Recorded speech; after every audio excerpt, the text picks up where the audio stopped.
Léonard aimait beaucoup se promener dans la nature et surtout en montagne. D'abord dans les Apennins lorsqu'il était à Florence, puis dans les Alpes lorsqu'il était à Milan. Il a notamment fait l'ascension du Mont Rose. Et lors de ses promenades, il trouvait des cailloux un peu étranges qui avaient des formes de coquillages ou de colimaçons qui le faisaient aussi penser à des coquillages, comme dans cette vitrine.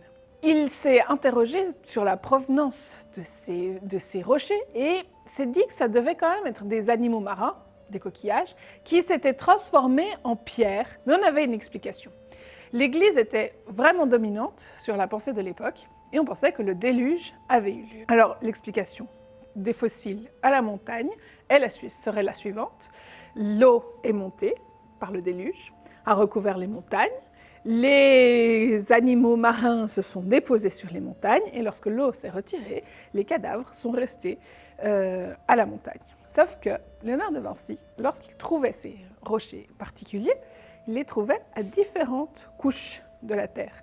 Donc il s'est dit, il doit y avoir un problème avec cette théorie. Soit il y a eu plusieurs déluges, soit l'histoire du déluge ne tient pas vraiment la route. Lors de ses observations, il a aussi eu l'intuition du phénomène d'érosion et il a compris que l'eau était la force principale de la nature, celle qui sculptait vraiment le paysage.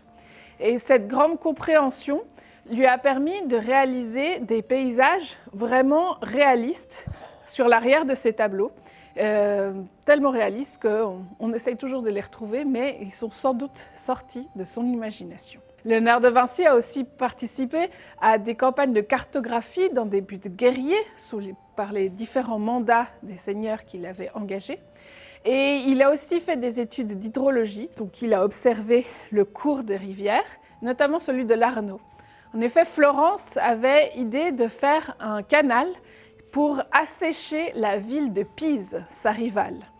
Et Léonard a proposé un projet, mais il a vite compris lui-même qu'une idée de canal pour canaliser une rivière était peut-être pas une très bonne idée parce que les crues, notamment, auraient été compliquées à gérer.